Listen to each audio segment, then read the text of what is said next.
right, great. We see some folks still joining, but we will go ahead and get started. Good afternoon, everyone. Welcome to the Soil Health Nexus Digital Cafe, a monthly webinar and dialogue conversation for soil health and agricultural professionals around different soil health topics.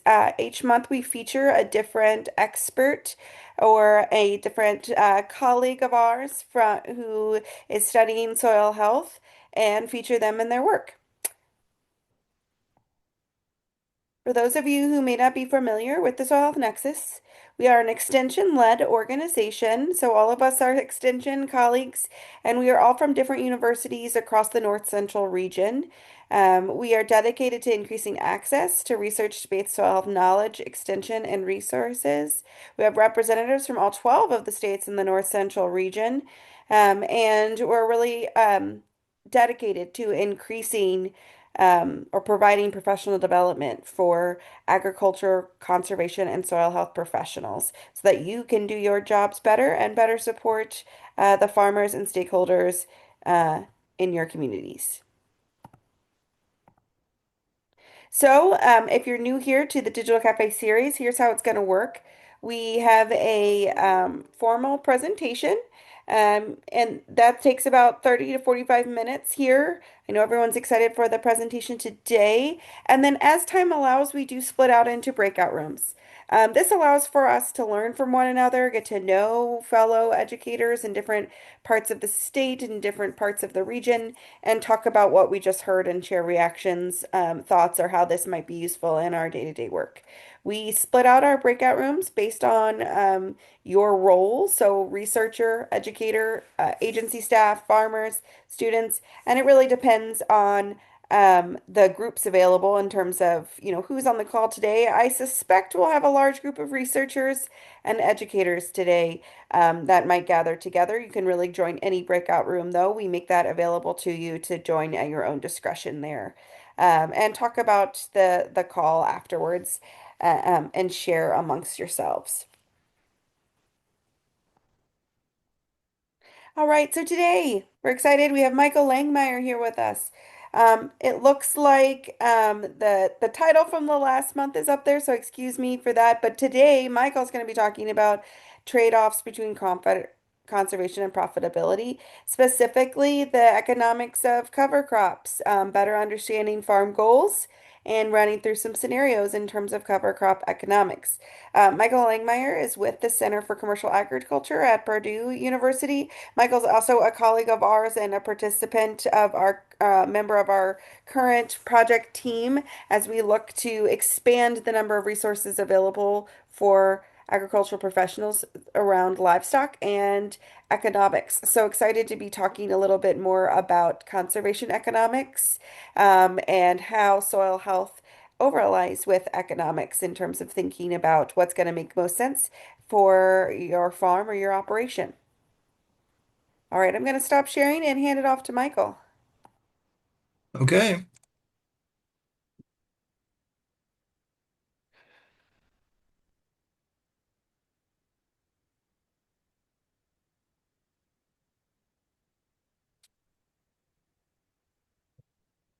Okay, the title of this presentation's a little bit curious, perhaps. Do cover crops pay? Well, it really depends on who you talk to. I've talked to quite a few people, and I looking at some of the data from the Farm Management Association in Illinois, and also the University of Minnesota FinBin database. There's obviously some people would say definitely yes. But there's also another group that's not that small that would say no. Obviously, adopting cover crops is a little bit challenging for folks because one of the things that we see in the national data is some people will adopt cover crops for 1 or 2 years and then quit. And usually they quit for various reasons, but a lot of times it's because maybe there's a yield drag on one of the crops, corn or soybeans. Corn tends to be problematic for some people that when they use the cover crops before the corn, their corn yield is not as good as it was before. They use the cover crops, and so rather than trying to necessarily improve that situation, they go ahead and disadopt cover crops. And so it's a very interesting technology from that perspective. It's much different than something like no-till. I've been in this business as an ag economist since 1990, and I cut my teeth in Kansas State University from 1990 to 2012, and obviously, maybe not obviously, but no-till is extremely important to the Western Corn Belt.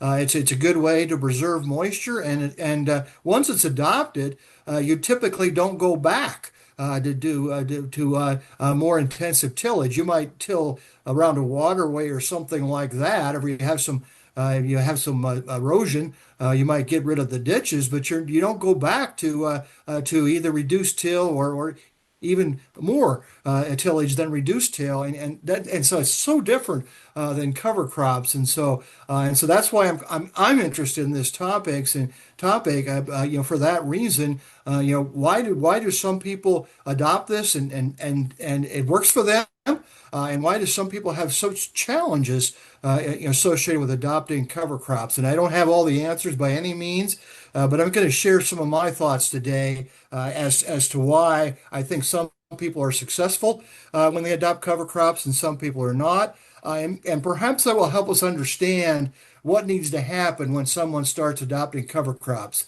Not just that we planted the cover crops, here we are. What needs to happen with respect to crop yields? What needs to happen with respect to weed control and some of these other direct costs? Do they change, for example, when we adopt cover crops? And going back to my no-till experience again, one of the reasons why when someone adopts no-till is they see some real savings. Sometimes obviously there's a reduction in tillage equipment, so you don't necessarily have to buy some of the tillage equipment back or don't have to replace it. And so that there's a savings there, but there also could be savings regarding labor. You're not spending as much time on field operations, and so you're saving labor. And then, as I indicated, in Western Core Belt, you have the water. You're saving water by not tilling the soil, and so there's some real benefits there that tend to outweigh the costs. And why isn't that necessarily the case with cover crops? And so I think that's enough of an introduction. My primary areas are agriculture, finance, and farm management. I also work with our transition planning team, working with folks on transition planning.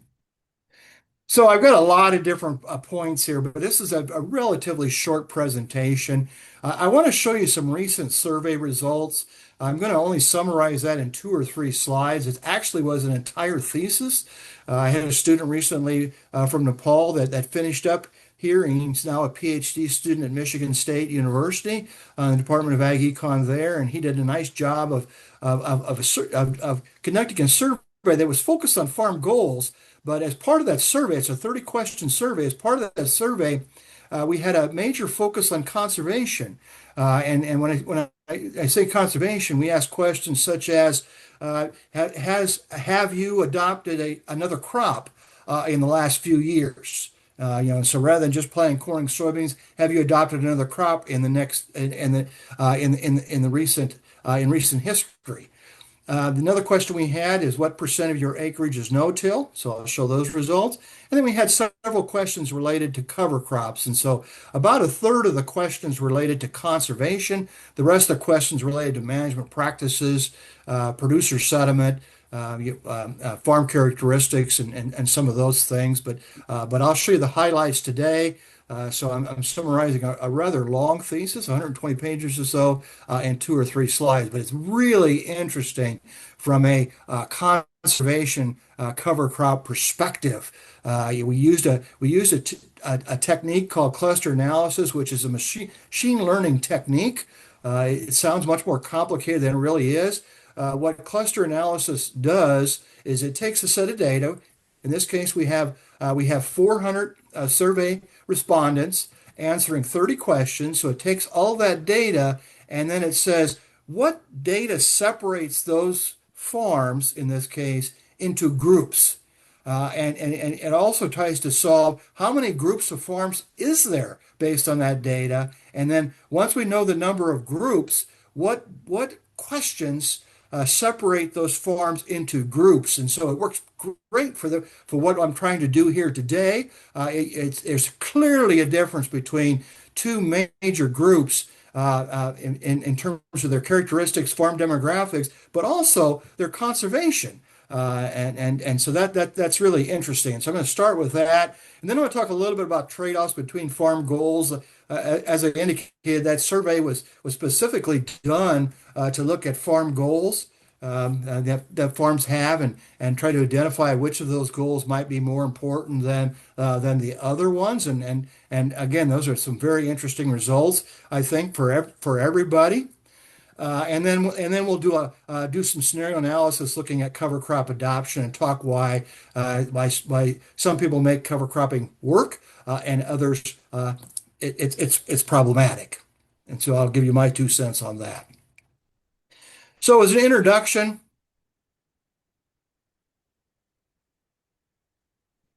for most farms, conservation, example, no-till adoption of cover crops, adopting alternative crops, is only one of several farm goals, which could include risk reduction, profitability, farm transfer to younger generation, reduction in debt. Those are the goals we focused on in the Farm Goals Survey.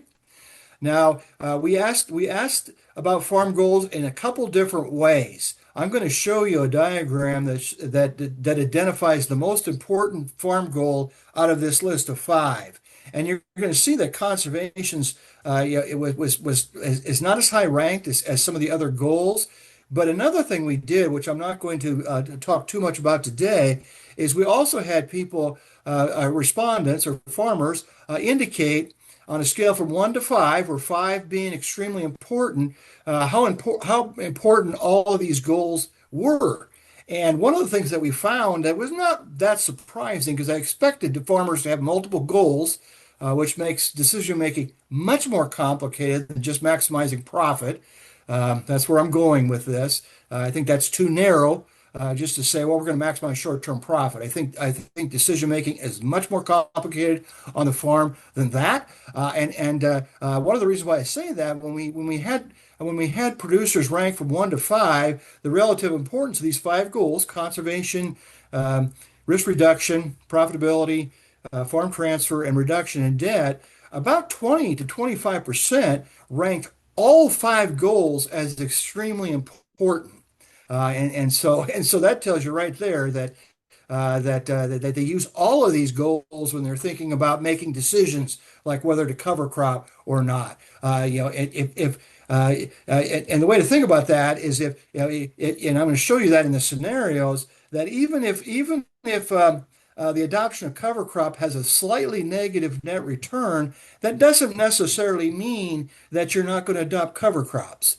Soil health is probably going to be important, to your farm. And so if the net return is only slightly negative, maybe we'll try it. Maybe there's an incentive out there from NRCS or someplace else that overcomes that small negative return and allows us to try to adopt cover crops. And so it's not just we're just looking at short-term profit. It's more nuanced than this. And so this presentation is going to focus on the adoption of conservation practices, but this survey was much broader than just looking at conservation practices. It was really focusing on multiple goals and how are those goals related to farm characteristics, management practices, and conservation practices. So let's look at the survey results. We found two clusters of U.S. farms. Again, the cluster analysis of machine learning algorithms tell us how many groups there are based on the data. 400 producers responding to 30 questions. Based on all that data, it came up with two groups of farms. Sometimes there's more than that. And one of the things that we saw, I've done this exercise before, is there's a lot of heterogeneity out there in U.S. farms. That's kind of a duh. Of course there is. You know, every farm thinks a little bit differently in terms of how they make decisions and which goals are important and their management strategies and so on. And so, of course, there's some heterogeneity out there. But let's take a look at that in a couple slides here. Cluster 1 had 164 farms in it, and Cluster 2 had 236 farms in it. Again, the cluster analysis, the machine learning is separating the farms into the two groups. In terms of those five goals, remember there was conservation, profit maximum, reduction in risk, reduction in debt, and transition planning. Those were the five goals. The three, profit maximum, reduction in risk, and farm transfer, did not separate the two groups. The importance of those goals were relatively the same between Cluster 1 and Cluster 2. However, interestingly enough, Cluster 1 identified reduction in debt as their most important goal, or tended to. That doesn't mean everybody in Cluster 1 said that that was their most important goal, but a much higher percent of the farms in Cluster 1 said that was the most important goal. I'll jump down to the bottom line there, or the second to bottom line. They also, about half of that group was over 65. Well, think about that. If you're over 65 and you're sole proprietor, reduction in debt usually is a pretty important goal, for individuals in that situation. So that's not real surprising necessarily. But notice that Cluster 2 did not necessarily focus on reduction in debt. In fact, a much smaller percent of the farms in Cluster 2 thought that that was their most important goal. And they tended to say that conservation was an extremely important goal. Again, not all of them said conservation was the most important goal, but they tended to rank conservation as a very important goal compared to Cluster 1. So there's definitely some differences there in terms of the goals. So already it's interesting from a conservation standpoint. Let's continue here. 33% of the farms in Cluster 1 expected to grow. When we do these surveys like this, I'm one of the co-authors of the monthly Ag Economy Barometer survey, a sediment survey. That's one of the main things that the center does on a monthly basis. And when we ask the question about farm growth, usually about 50% of the farms in any given month expect to grow in the next 5 years. The other 50% expect to remain the same or actually reduce their size a little bit. So in this case, there's a clear difference here between the two groups. 33% in Cluster 1 expect to grow. Over 60% of the farms in Cluster 2 expect to grow. So much more aggressive growth plans in Cluster 2, and fewer of those farms are over 65. So that's one of the reasons why they're still expanding their operations rather than getting to a point where they need to stay the same size or actually shrink their farm a little bit. Also, in terms of new investment, this isn't a great time to be making new investments in machinery and buildings. I know that, but a much higher percent of Cluster 2 expected to make investments in machinery and buildings. That's interesting because a lot of times when you adopt something like conservation, you're going to have to spend a little money to do that. Particularly the first couple of years where there might be a yield drag, you're going to have some money out of pocket to do that. And Cluster 2 seems to be more willing to spend money on new investments than Cluster 1. And then finally, looking at the farm size, there was a slightly higher proportion of the farms in Cluster 1 that had over 2,000 acres than Cluster 2, but I wouldn't make a huge deal out of that. Cluster 1 also had more small farms below 500 acres, and so that cluster had a lot of variability in terms of farm size. If we move on to the conservation specific practices, here's where it gets really interesting. If you notice the first one there, we asked this question in a fairly general way. Have you introduced a new crop in the last 5 years? We did not define what we meant by a new crop. Maybe some people thought that was a cover crop. I'm not sure. We kept that question very general, but only 20.1% of Cluster 1 said yes, and close to half of Cluster 2 said yes. This is a U.S. survey, by the way. And so I'm always Indiana centric. And in Indiana, when we talk about adding a new crop, that's a real head scratcher for a lot of us. I mean, what is it going to be? But nevertheless, there was more of the people in cluster two group expect to add a crop in the next 5 years. Also, cluster two, not real surprising there. They have, because of the conservation emphasis on conservation, they tend to use no-till on more of their acreage. The one that really caught our attention, Anil and myself, Anil, the graduate student that's now at Michigan State getting his PhD, is this last point. Cluster one, only 3% currently plant cover crops. 0% of this group, and there's 164 farms here, have used cover crops for more than 10 years. And so cluster two was loaded with folks that currently plant cover crops, and many of those, close to a third, have used cover crops for more than 10 years. And so when we look at national surveys and we look at cover crop adoption, that's it's not misleading, but it's only part of the picture. What this research is really showing is there's a group of farms that are really interested in more long-term goals and conservation specifically. And so I thought that you'd find that interesting. And so with that, let's move into I'm not necessarily going to call the meat of the presentation, but my discussion of the trade-offs between farm goals and looking at cover crop adoption specifically. So when we're looking at farm goals, it's very uncommon for a farm to have a single goal. If you've never done a goal exercise where you kind of rank from 1 to 5 the importance of goals, I encourage you to think about doing that. Um, and usually when you do that, do that for yourself or you're an educator research, do that for the individuals you're working for, you're going to find out pretty quickly that they don't just have one goal. There's several things they're trying to accomplish on that farm, particularly those that are expecting to transfer that farm to the next generation, keep the farm in the family. They're gonna make sure that transfer farm transition goal and probably the conservation goal are relatively important to that group. And I'll talk more about that farm transfer group in a second here. And so most farms have a hierarchy of goals. Because of this, we're not just going to focus on just one, like short-term profitability or does it reduce risk for me. I know surviving is important, particularly in today's environment, but it's more nuanced than that. It's short-term profit as well as picking something that's not real risky, as well as picking something that may have some soil health benefits. And so there's kind of trade-offs between those goals. I'm not just going to look at one particular goal like short-run profitability and say that's my decision.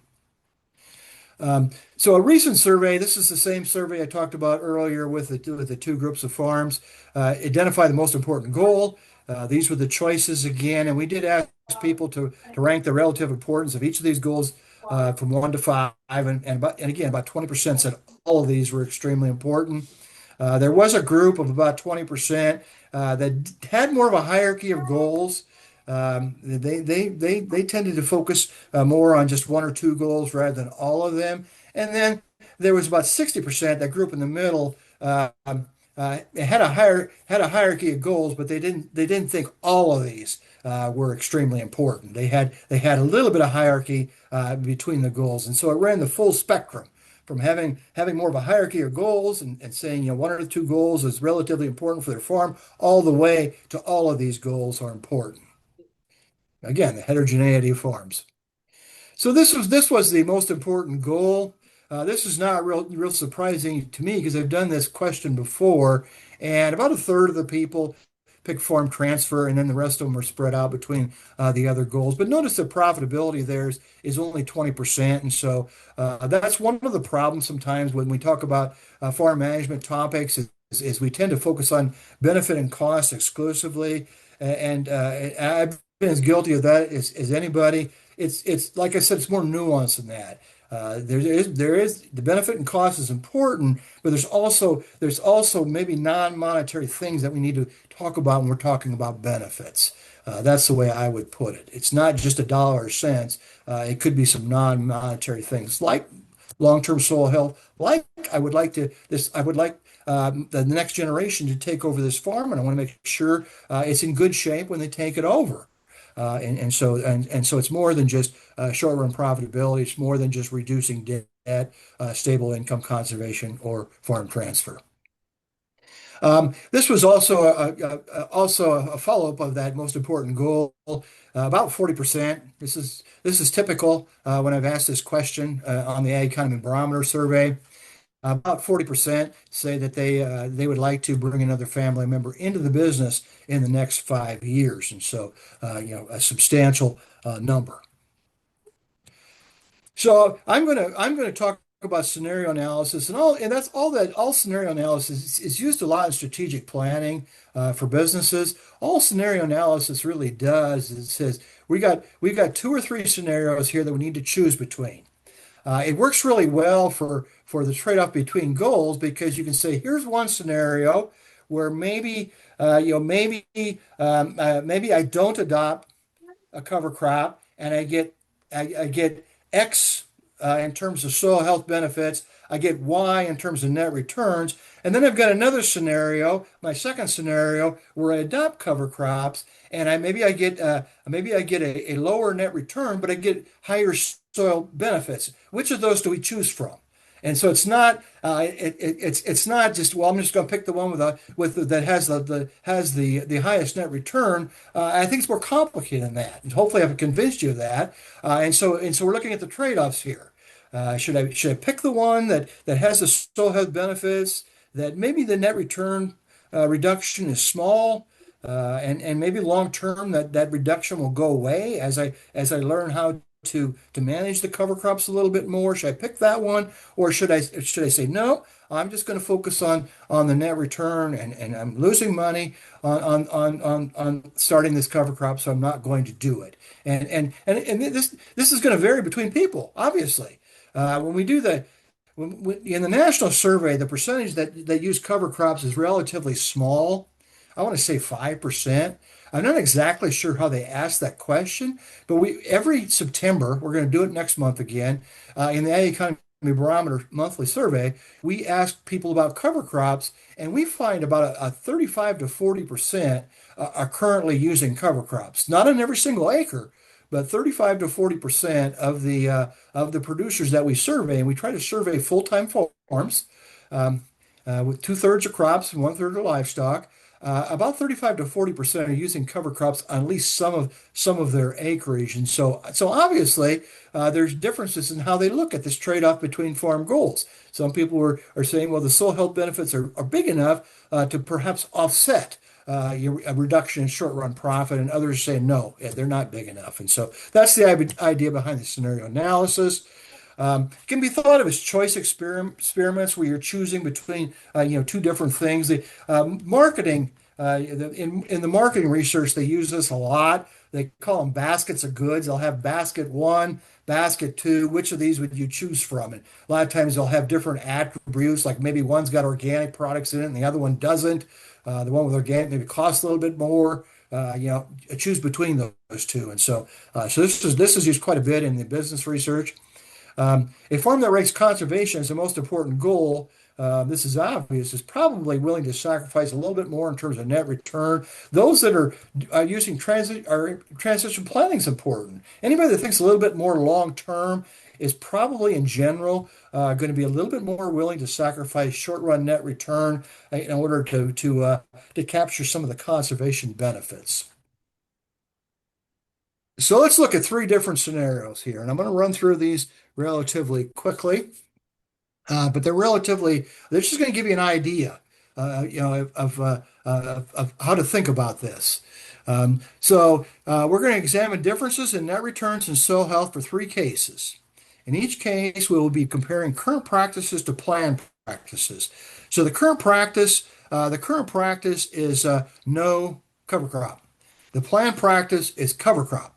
So when we look at the returns, it's going to be did the cover crop adoption increase or decrease net returns?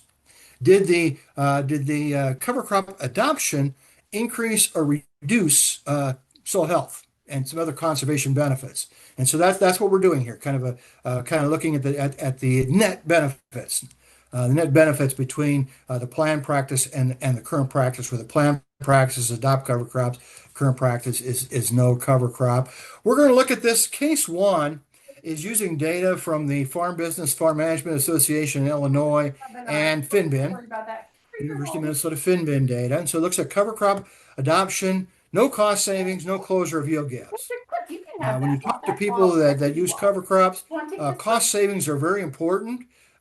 Usually, not usually, but sometimes you can get maybe a reduction in herbicide application because the adoption of cover crops. You do have better weed control because the adoption of cover crops. Maybe you've got some cover crops in there. I know this is probably a little bit more common uh, further south, compared to northern part of the U.S. But maybe there's some forages in that cover crop mix that allows you to change your fertility a little bit. Talking to some cover croppers in Indiana, that's a very important consideration. They can save on fertility costs with the use of cover crops. And so that's case number two. And where did the $20 come from? I just made it up. Is $20 enough to move the needle? That's the question with case two. And again, it's going to be farmer. Each farm is going to evaluate that differently.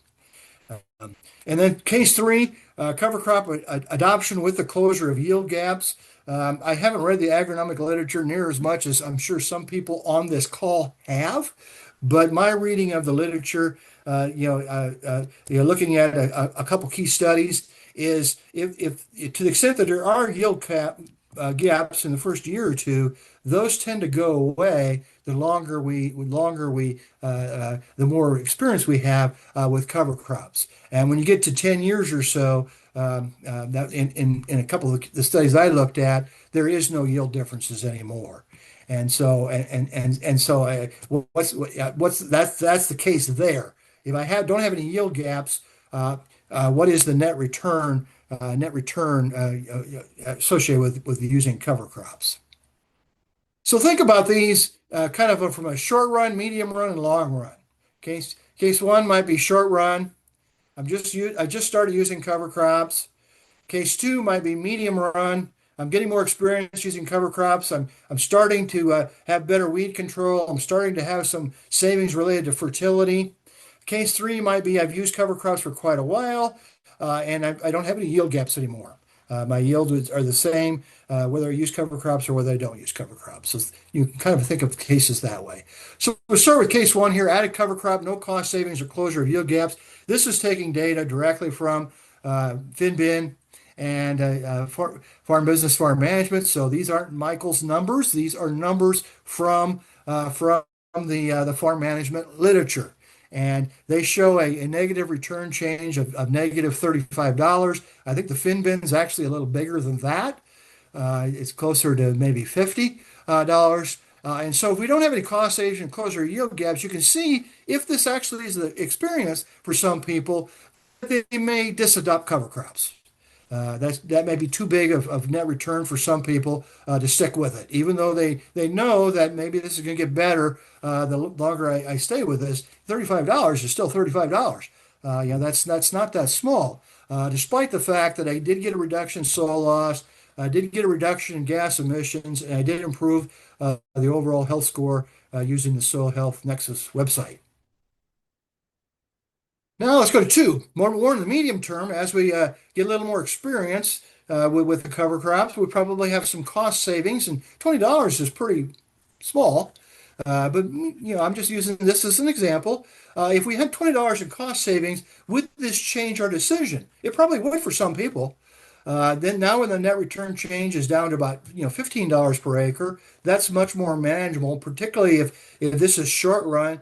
This is a shorter run, and we know as we continue to do this, maybe we can get even more benefits, and that $16 becomes something closer to zero. This is a different story.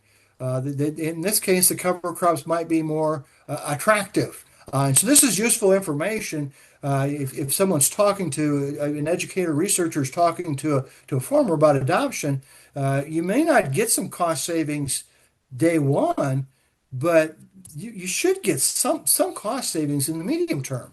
There should be some reduction in herbicide and or reduction in fertility costs associated with cover crops. And so if we anticipate that a little bit, maybe this is a different decision. Maybe in this case we decide to adopt the cover crops because the net return change is not as big. Finally, in case three, this is the longer term. As we close those yield gaps, so part of that reduction in net return short term, I showed you that in case one, is the yield gap, particularly for corn.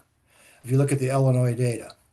And again, this is not Michael's data. This is data from the Precision Conservation Management work in Illinois, along with the Farm Business Farm Management Association, data from their participating farms. And if you can close that yield gap longer term, and I don't have any cost savings here, if you can close that yield gap longer term and have some cost savings, you can see how that changes the decision entirely. In addition to the soil benefits, we also do not have a net return change that's negative. Maybe it's even slightly positive, and so it's a different decision. Particularly for those that think both profitability and conservation are important, which a lot of folks do. This is a different decision. This makes it more amenable, more agreeable to something that we might consider long run. Now, one of the scenarios I haven't looked at here, it's not quite as important in Indiana because we don't have a larger beef industry as some states, but there's also obviously some cases where you can either hay or graze the cover crops, and so if you add those benefits to the cover crop, that also can turn from being in the red to being in the black.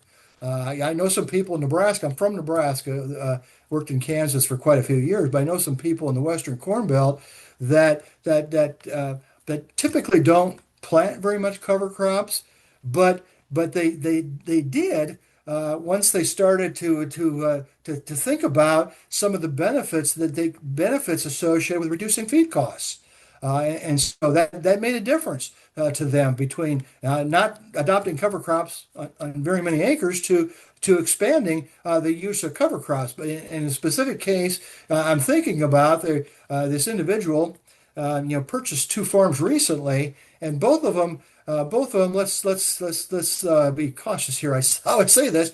They weren't managed the best from a fertility standpoint as they could have been, and so cover crops helps. It helps, it helps improve the soil and make up, for some of that mismanagement in the past. And also in that case, they have some beef, and so it worked out quite well. And so that can also be a game changer. But that's what I'm trying to convey here is when we're thinking about cover crops, or when we're talking to people that might be thinking about cover crops, we need to seriously think about those yield gaps, but we also need to talk about how fast would those yield gaps disappear, or how fast could they disappear. We also need to think about besides increasing soil health, is there any cost that could be reduced because of cover crops? When I talk to the people that have been using cover crops for a long time, the answer is always affirmative. There's always some kind of cost item. Either it's usually herbicide or fertility that can be reduced because of cover crops. And so we need to also think about that as part of this the decision-making process. So to conclude, I went a little longer than I wanted to, but I get a little excited there about my survey results. Um, uh, when we're looking at conservation practices, I think it's useful to think about it, to realize that we have a trade-off between goals, and I think it's important for us to think about it in a multi-goal framework. What does this do to profitability? What does this do to my risk? I haven't talked about that. I can if there's questions related to that. I have some thoughts on that. And what does this do to conservation? Kind of think of that whole picture when we're thinking about the adoption of cover crops. I do have more information on the Center for Commercial Agriculture website regarding this topic. I taped a YouTube session regarding these trade-offs and cover crop adoption. Also, I wrote a paper on that topic, and so please check that out.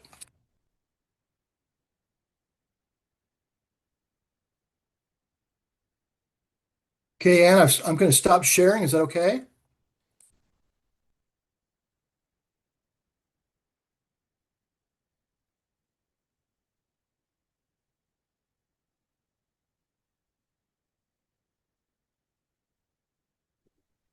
All right. I'm not quite sure what happened to Anne. I muted her earlier, so I will ask you the questions that I'm seeing in the chat box. There was one from Scott that asked if there was a question. Was there a question about getting soil health analysis results and someone to interpret them to identify cover crop mixes?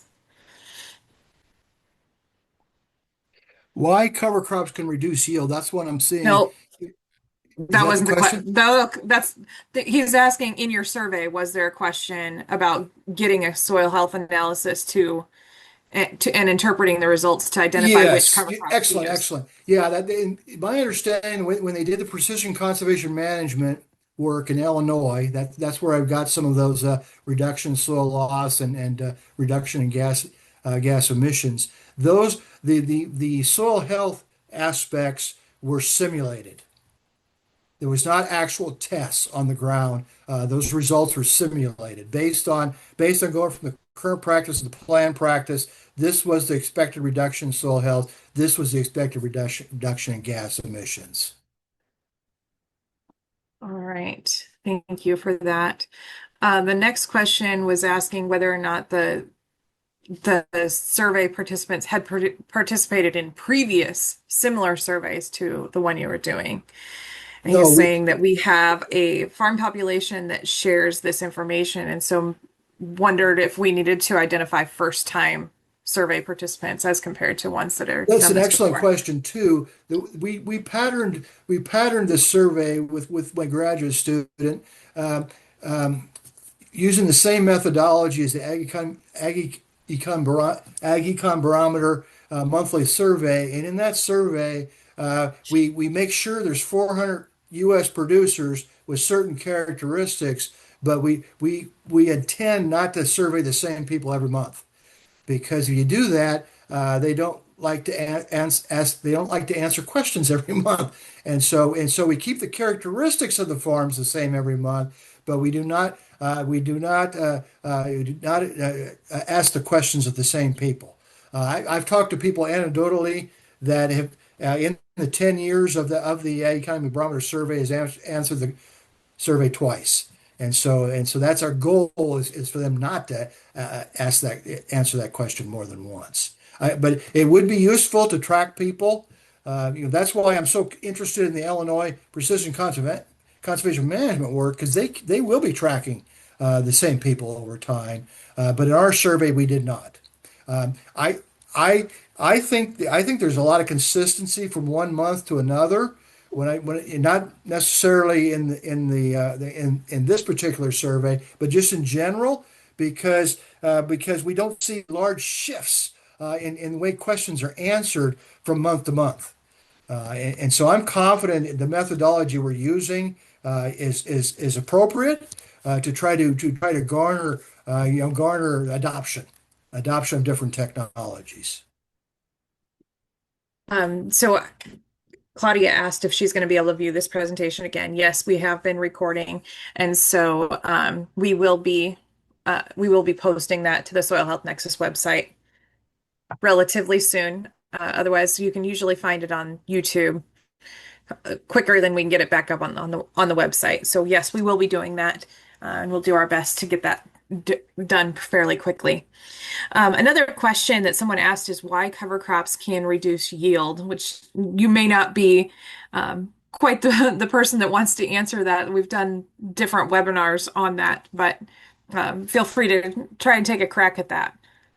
I do not have enough agronomic background to really know why it reduces yield. I just know it does.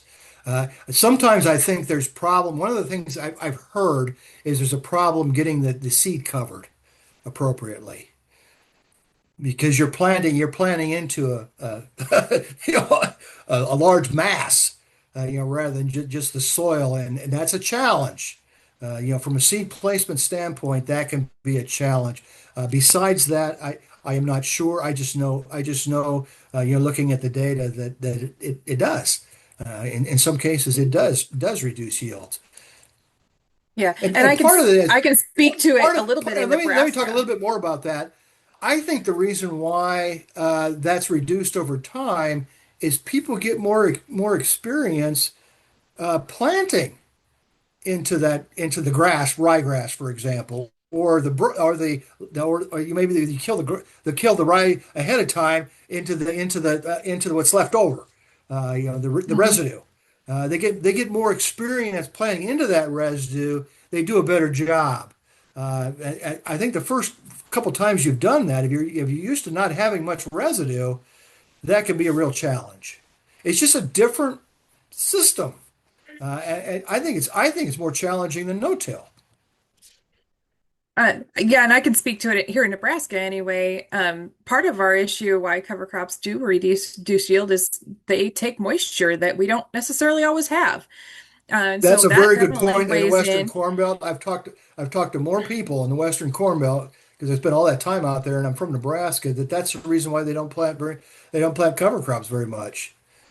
Mhm. There's a lot of beef out there. They would Yeah. love to, be able to graze or hay that land, but there's a lot of years where you don't really want something sucking that moisture. Yep. That's why we went to Yep. no-till is to preserve the moisture. We don't want to take away the advantages of no-till by planting a crop out there. The Indiana is an entirely different situation. We tend to deal with pretty wet fields in the spring, and so that can be a problem. Getting into the field on a timely basis here in the Eastern Corn Belt can be a bigger issue than it's sucking moisture during the winter. Mhm. Yeah, so to sort of summarize that is there's a lot of reasons why it might reduce yield. Um, and I would encourage you to go in and do some more research on that because it is a very real thing for at least initially it can do that and until you learn how to manage that system. And I love the idea of on-farm research.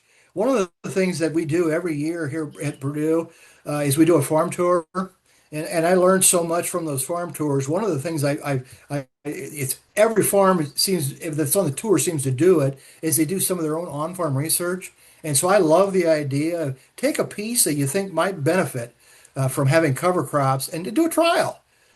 Split the field into two or more, depending on how sophisticated you want the research to be, and just see how it works side by side. All right. Randy asks, do you ask if there are local farmer to farmer support groups when you did your survey? We should. We did not. Okay. We did Well, not, that was and a really easy that is question. very important. I think for the cover crop, there's a good network. You would know that more than I do, Leslie, but there seems to be Uh-huh. me a good network of people that can help answer questions about some of the challenges related to cover crop because it is more complicated than some of the other practices that we've adopted over the last 30 years. Mhm. And they can answer And questions like, how do you handle the residue? What's a good mix for me? They can answer some of those basic questions about getting started. well, and having that peer-to-peer network, those people are close by, so you're not talking necessarily to somebody in a different state about the issue. You're talking to Yeah, because somebody that's in living the Indiana, same talking to sort someone of in Indiana from scenario you are. Nebraska, it would be not a complete waste of time, but pretty much a waste of time Yeah, because the moisture exactly. situations are so different. Yes. And the soils are different. Um, so Claudia asks, there's one more question here, and then we'll go into the breakout rooms. There's not a ton of time for that, but we can certainly do that for a few minutes. Claudia asks about whether crops would build organic matter over time and increase then the soil's capacity to hold moisture. And yes, that is true. And so that could be part of why the yield drag is no longer there after a period of years. Yeah, So with that, yeah, yeah, go definitely ahead. that definitely could be one of the reasons. Yeah. So with that, I think we'll go ahead and move into the breakout rooms. And Anne, if you are there, I'll let you do that because it's been a while since I have done that. But we will go into various different breakout rooms. And if you just want to drop off, we understand that as well. But Michael, you can join one of those as well. I got to I try and will. find how to do that.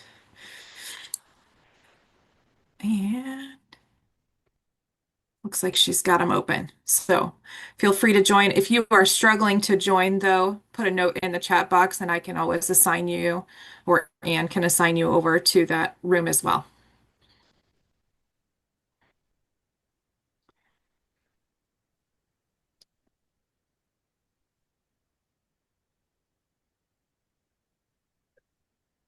You should have gotten a pop-up box that opened for a breakout room. And if, like I said, if you did not, feel free to stick a note in the chat and um, we can assign you. Please assign me to one, Leslie. Which one would you like to go to? Educator, Educators, farmer, researcher? You want to either go to the any of them. educators? Okay. I will send you over there. I don't see that anyone has joined, so I'm not sure. Okay. If we're having issues there, I can send you over to the educator one. But if you if if you are there alone, come on back.